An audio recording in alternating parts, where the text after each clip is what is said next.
Hey everyone, it's Trishna. I hope you guys are doing well. So somebody has been very patiently asking me to do a video around how to stop or not care what other people think. And I listed out a bunch of notes and I had a lot to say on the topic, but it didn't quite feel complete. But this person has been very, very patient. So I thought, you know what, we're just going to scrap the notes for now. And we're just going to talk about this off the cuff and just see what comes through. And sorry for the bad camera quality, and it probably doesn't even fit into the whole window right now, but for some reason my good camera is not working this week, I guess. And so here we are. Also, I hope you guys can hear me. I hope the audio is at least working out fine. Okay, so how to not care what other people think. So I think ultimately the answer to this question is you have to make the decision to no longer care what anybody else thinks. That's something that has to come from within. And a lot of things that need to come from within are just decisions that we have to make.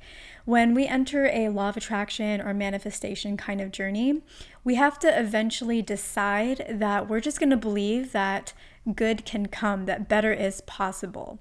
It's just a decision that one day we just make. And before we make that decision, we often drag our feet and we question. And one day we're just like, I just have to believe that there's better. Like I just have to decide to be all in or all out. And I feel like that's kind of the same when it comes to not caring what other people think. Now, it's not an all in or all out thing just across the board.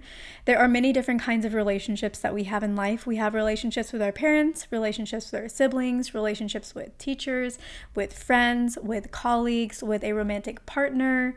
We have all different kinds of relationships, and different people have greater connections to different kinds of relationships. For example, with me, I cared a lot about what my parents think, and I also cared a lot about what my romantic partners thought.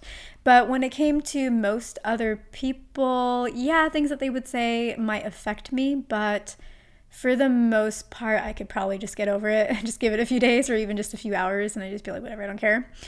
But if my parents or if my romantic partners ever said something that hurt me, man, that would cut deep, right? That would really affect me. But different people have different kinds of relationships with parents, and they may feel this maybe with friends or with colleagues or with some kind of other authority figure. So each kind of relationship is a little bit different. And so this is something that you have to be all in on. And it might be with different categories of relationships. For example, I obviously care about what my parents think. I love them very, very much, but not in the same way anymore. But even though I'd made that transition there, I hadn't yet made that transition with my husband, for example. And it took a few years, but now I'm kind of there with him as well. So it didn't just mean that I worked on this and then just all across the board, this problem was fixed. And it's probably not going to be fixed for forever. There's going to be many times in my lifetime where I'm going to care what somebody else thinks, just depending on scenarios. So just some things to keep in mind is that this is not a end all be all. I mean, it is a solution, but life is a journey, and sometimes we go through, every time we go through a lot of the same lessons, and that can sound really discouraging and kind of like, what's the point? But you get better and better at it as you go. And yeah, it's just a part of growth and learning to love yourself more and have more self-confidence.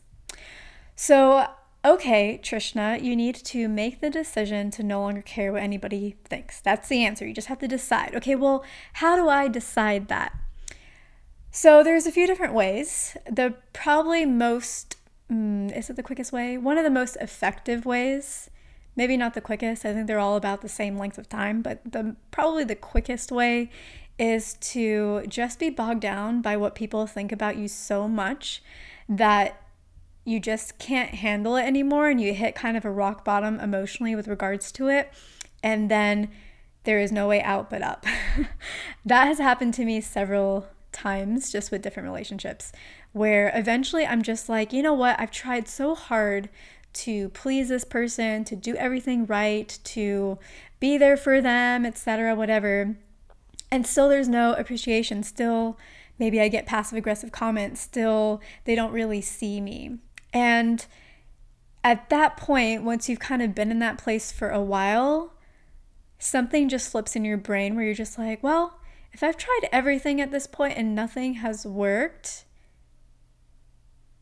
maybe I just need to not care anymore. And then you do. And then you just stop caring and you live in peace from there on ever.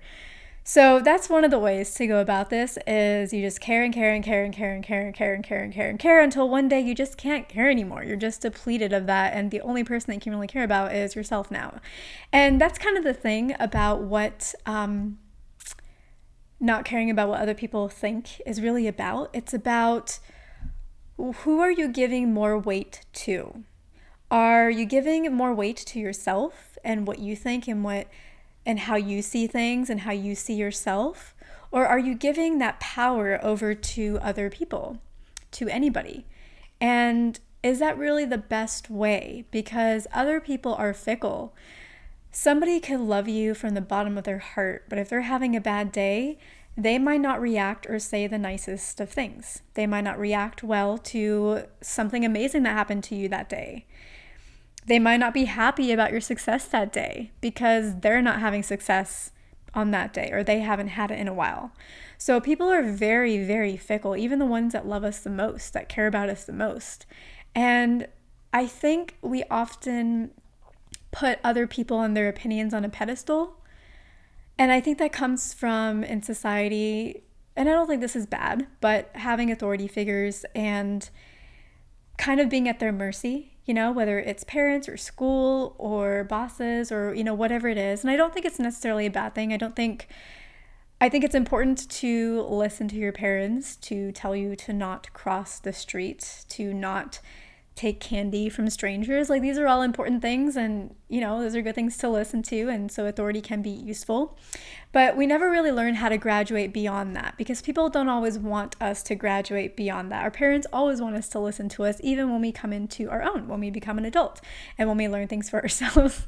So we never learn how to really graduate beyond that. And so yeah, I think we just hold on to that, and we look for that everywhere that we go. And so we're always putting more weight on someone else's advice or someone else's perspective, even when it has to do with us. But nobody knows us better than us. And maybe our higher selves, right? Definitely our higher selves, of course. So we put weight, caring about what other people think is about who are you giving your power to? And should you be giving your power to those people? The answer is, if it's anybody but yourself, the answer is you should not. Because again, everybody's fickle and you never know. They could be the best people in the world, and just depending on the day and depending on their mood and depending on what's been going on with them, they don't necessarily do you justice. And that's okay, right? Because we are the same way with other people too. We can be just as fickle. So it's about putting more weight on the self, putting more weight on what we think, what we believe, what we perceive, really finding that authority in ourselves. And if you haven't already checked out my how self-love is the key to like everything, definitely check that out because we talk about self-love and working on that because it's very, very important. It's probably one of the most important things that you could ever work on in this realm, right? Like if there's one skill you want to have, it's self-love, definitely. And that's something that I've been really coming into understanding of and definitely working on in myself too. So there's something else that I wanted to say, focusing on the self. Let me just pause this for a moment and think about what I was going to say. So I don't remember what I was going to say, but something else came to mind. You don't have to achieve perfection, okay? Like, I think we can all be really hard on ourselves. I think we can all be very critical. That may also come from society, right? You go to school and you have a test and it gets graded. And even subjective things or creative things like writing a paper gets graded, right? You didn't give the opinion that I wanted. By the way, I had a teacher that was like that. If you had an opinion about a particular subject that was against his, he would just give you a C. Just automatically he'd give you a C.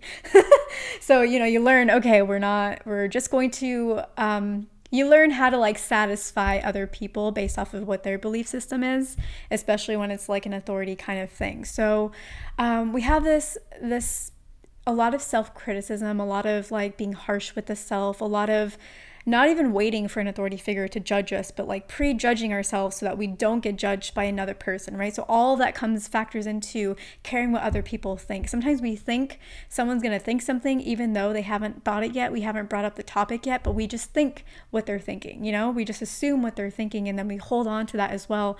And it makes us become smaller. It makes us stop shining our light. It makes us not go after all the things that we want because we're worried about what someone will think, even if we haven't brought it up yet, right? Like, it's not even just about what people think, it's about what we think people will think down the line. But when it comes to all this, you don't have to be perfect, right? Remember that this is a journey, and anytime you want to start something new or do something different, there's always going to be naysayers. There's always going to be people who have your best interests at heart but are having a bad day. And there's always going to be that discord or that learning of the self, that chance to deepen our self-love with ourselves. Every time you start something new or do something outside of your comfort zone, which is about growth, which is good, especially if it's a comfort zone you want to stretch. If it's not, then maybe not so good. But every time we have an opportunity to step outside of our comfort zone, to try something new, to take inspired action, there is a potential for doubt because it's new. We haven't experienced it yet. And every time there is a potential for doubt, there is a potential for us to wonder what somebody else will think, or if somebody else shares what they think, for that to impact us, because maybe we haven't built up our self-love yet. But it all comes back to self-love. That chance to grow, that little bit of doubt, gives us an opportunity to love ourselves, to trust ourselves even more, to know that we're worthy for that next thing, that we're ready. And when we work on that, it only makes us stronger. And then when we work on that self-love, things that people say to us don't affect us in quite the same way, because we worked on our own energy. And at the end of the day, that's the only thing that we're responsible for, is working on our own energy. So, okay, again, the question is, but how, Trishna, how do I work on self-love? How do I not care what other people think? Okay, so I would say that there's two different ways to approach this. And they can also be blended. So I'm going to say this one first. This is the one that I want to say second, but I know I'm going to forget it if I don't say it. So we're going to say it first. The first one is build a relationship with your higher self, or build a relationship with something that is greater than yourself. It can be another entity if you resonate better with ancestors or spirit guides or angels or deities or whatever it is, or even God or the universe, whatever it is. Or it could be something that isn't even an entity. It can just be like, I believe in the force. I believe in life. I believe that there is something that, makes us animate or like animated. Like, like it doesn't have to be, or I believe in the universe in like its more tangible form of space and stars and planets and galaxies and, physics, right? So believe in something at least that's greater than yourself. If it is some kind of entity that you really resonate with, that's probably for the best, but it can really be anything, right? Work with your belief systems. You don't need to take on any belief systems that don't really resonate with you, right? It's all about self-love. What works for me, not what does somebody else do and what do they focus on. We can get inspiration from that, but it's all about us coming within. So whenever I'm going to talk about entities, because that's I guess how I relate to it, but again, cater this to your particular belief system. So when working with, just making sure I'm recording, yes. Okay, when working with entities, that can be really powerful. And for those of you who are kind of like, I don't know which side of the spectrum I'm on, or like, I don't believe in entities, but also I want to not care what other people think and maybe get some of the benefits of this. You can think about things from, I think I mentioned this in one of my daily readings, and I have not read up on it since then, and I don't know that much about it, so do your own research on this, but I believe it was it Plato? Somebody from Greece, ancient Greece, was talking about something called a companion star. And basically with the companion star, what they're saying is that before we came down to Earth in what we call involution, coming down from the cosmos down to Earth, we separated from our companion star.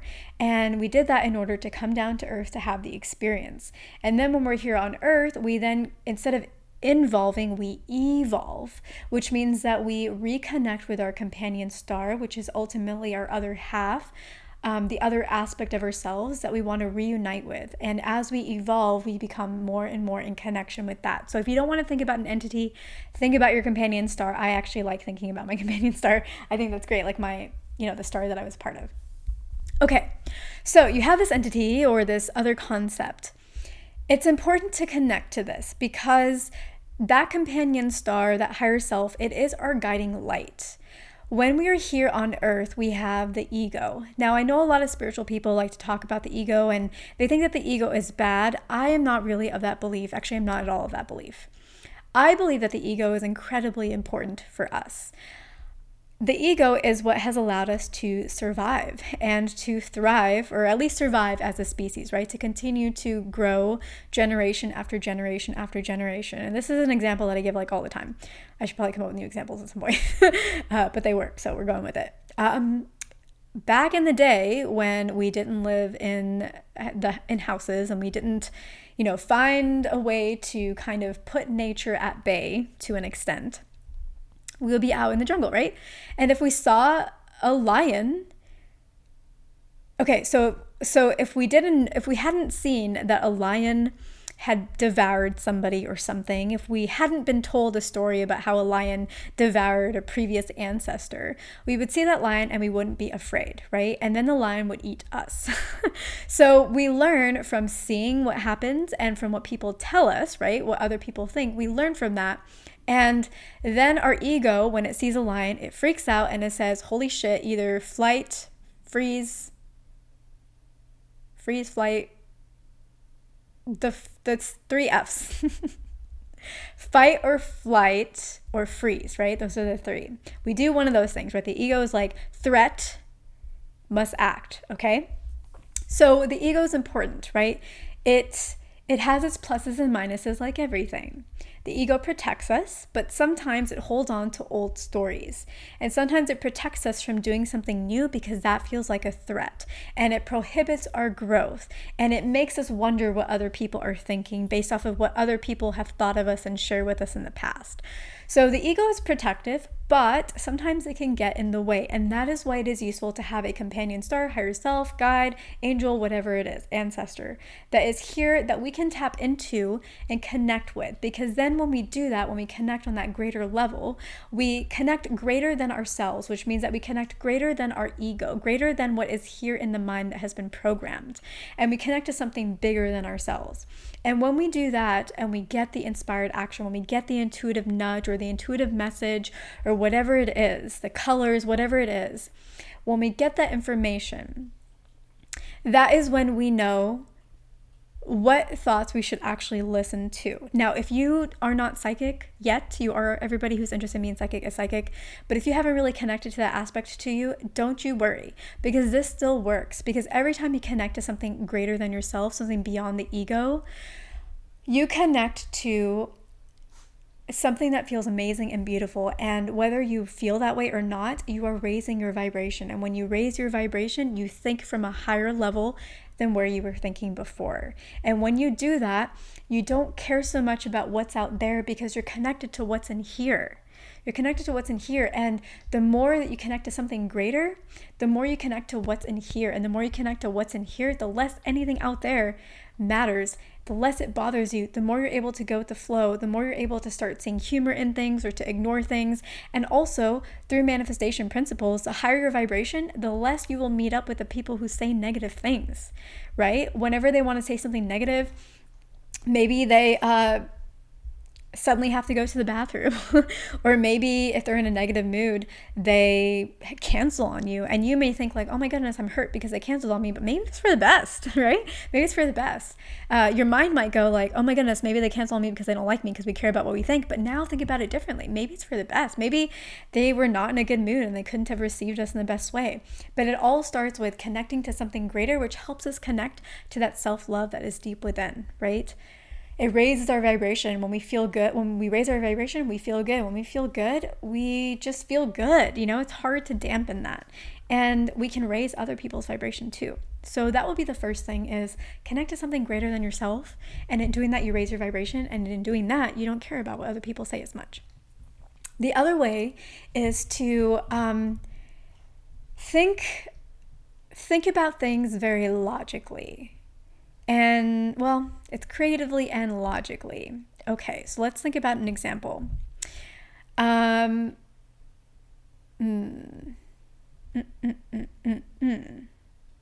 Okay, here's one. So I have another YouTube channel. That was the first channel that I ever started. This is my second, the one that you're watching this on. It is called Consulting for Rookies. Now, I'm not really on it, but it ended up being pretty successful. I, at one point, had 9,000 subscribers on there, and I think I have over 800,000 views on like 2 of my videos on there. And I didn't know the rules of YouTube. I don't think I really used any tags when I started. I don't even know that I put a lot of descriptions. I don't really remember, but I just know that like I didn't really know what I was doing. But it became very successful. Before it became successful, though, I had somebody tell me, who would listen to advice, interviewing and job advice from a 19-year-old? Maybe I was like, no, I think I was probably 20 or 21 at that time. You shouldn't even waste your time. And at first I was just like, oh my God, who would, right? Like, who would listen to some newbie person talk about how to interview? Even though like I would basically get every job that I would interview for, right? I was very good at interviewing. It was like a very natural, not a natural skill, but something that I learned and got very good at very quickly. So it hit me for a moment. And then I thought, okay, so that's a thought, right? That's what somebody thinks. Now you can either take something that somebody thinks, because we're doing an example here, or you can take something that you think somebody thinks about you. Okay, so I was like, okay, now you could say, yeah, who would, right? Who would, right? This person doesn't have experience. And this is before it became successful. Now, obviously, people like the advice, right? It was good advice. But before, I had nobody watching my channel, basically. So you take that thought that somebody has shared, or you take that thought that you think somebody would say to you, and then you logic yourself out of it. Okay, maybe there are some people who wouldn't want to get advice from me. However, people on YouTube don't know my age to begin with. People on YouTube don't care where the advice comes from, as long as it's good advice that helps them get the job. I know from my personal experience of having 2 younger brothers that my younger brothers sometimes have the best advice on things, even though they haven't experienced it. And it's been like life-changing for me, some of the things that they've told me.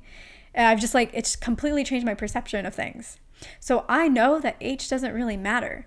And experience doesn't matter as much as people think either. Because sometimes when you speak from less experience, you speak from less baggage, and you can get to the root, to the core of what really matters. And I've gotten every job that I've ever interviewed for. So obviously I am actually good at this. And really what matters to me is that I get to share this advice with other people who were where I used to be before I was good at this, and so that they can have a leg up in life. And I think that kind of energy and that kind of intention is really what people are going to pick up on, not my age. And I can be successful doing anything that I want. And this is what I want, is I want to help people in this way. This is something that matters to me. This is something that I care about.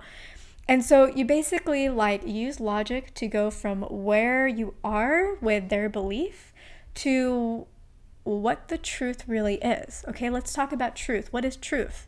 Yeah, I was 21 or 20 or whatever. That's the truth. Yeah, there are some people who wouldn't want to get job advice from someone that age. Yeah, but that's not the only truth. There are infinite truths out there. The other truth is some people don't care about the age. The other truth is people don't know how old I am. The other truth is I got great advice from my brothers, and sometimes I actually prefer advice from people who don't have a lot of experience because they see things super clearly, right? Other people might want that too. The other truth is my advice fucking works. It works. It's worked for me. I've helped other people, and now I'm putting it out on YouTube. So it helps people, and that's what matters, right? That's what people take away. Did it actually help me? Did it actually serve me? So that's what I would do is, number one, you got to make the decision to just not care anymore. And then you got to connect to something greater than yourself to raise your vibration. And then you got to logic yourself out through these different scenarios that you're really getting hung up on, and understand that there's more than just one truth.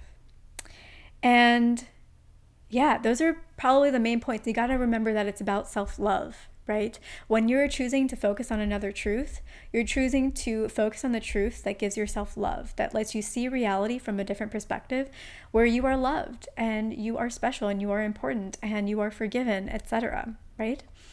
So yeah, that would be my advice on how to not care what anybody else thinks. It's just something that eventually you either just have to decide, or you got to work on through logic and through working with something that is greater than yourself. And through that, you really connect with yourself. And that ultimately is the only journey that you're on. I said life is a journey. It's the same journey over and over and over again. No matter what you want to do in life, whether you are spiritually oriented or not, the journey always is, do I believe in myself? Do I see myself as worthy of having the things that I want? Do I love myself enough? Do I believe that I'm equally as worthy as anybody else? That's the only journey that we are all on at the end of the day. Now, it comes in different facets, different kinds of ways for each person. And something that I've been looking a lot into of late is the North Node. So for me, I'm a Pisces North Node. I spent a lot of lifetimes in the past working really hard, and I don't want to get into that because I do remember some of that, and it was very traumatizing, to be honest, and I still feel that now. But what I'm supposed to do in this lifetime is to really become that spiritual person that goes with the flow and that is very relaxed and that really trusts in something that's greater, which is really hard for me. But I work on that and I work on that. I have a lot of friends who are Aries North Nodes. So they are here to really focus on the individual, and their tendency is to really rely on other people, on partnerships, and they have a tendency to not really be independent in those relationships. But that's what they're here to learn. They can have the relationships that they want, but only when they really achieve the independence in themselves. I can have the joy and the success that I want, but only when I realize that I don't have to do everything and work so hard and be so perfect, right? So the different ways of what the journey is, the different flavors are different, but ultimately it's about trusting the self. It's about finding self-love. It's about knowing that I'm worthy as myself. If I'm an Aries North Node, I don't have to be, I'm not only worthy if I'm in a partnership, right? And for me as a Pisces North Node is, I am worthy and I have a lot of love for myself, even if I don't do everything perfectly, even if I don't do every single thing on my to-do list, even if, X, Y, Z. So ultimately, it's the same journey for everybody, no matter what the flavor is. And there is something else that I feel like I wanted to say, but maybe we'll do a part 2. So if you guys have any questions, let me know. If there's certain specifics about this that I didn't cover, let me know. And I think sometimes it's better when I just do like a off-the-cuff video like this, right? Giving into my Pisces North Node, just like trust, go with the flow, just say whatever wants to come out, right? Yeah, so just let me know, and maybe I will do it like that again, because there have been so many videos on my channel where I planned it and I was like, this is the way that will resonate with everybody. This is the way that will make it like succinct and to the point. But then it just doesn't feel right. And then I just record it a million times and it doesn't feel right. And then finally I'm just like, let's just do it off the cuff. And then I'm like, okay, yeah, I'm good with that. All right, guys. So this video is probably long enough at this point. So I'm going to leave it here. Again, leave me any comments or questions or specifics you would like me to talk to you about. And we'll do that in another video. And hopefully it'll come out faster because I'll do it off the cuff. Okay. Hope that wasn't too loud. All right, I'll catch you guys later.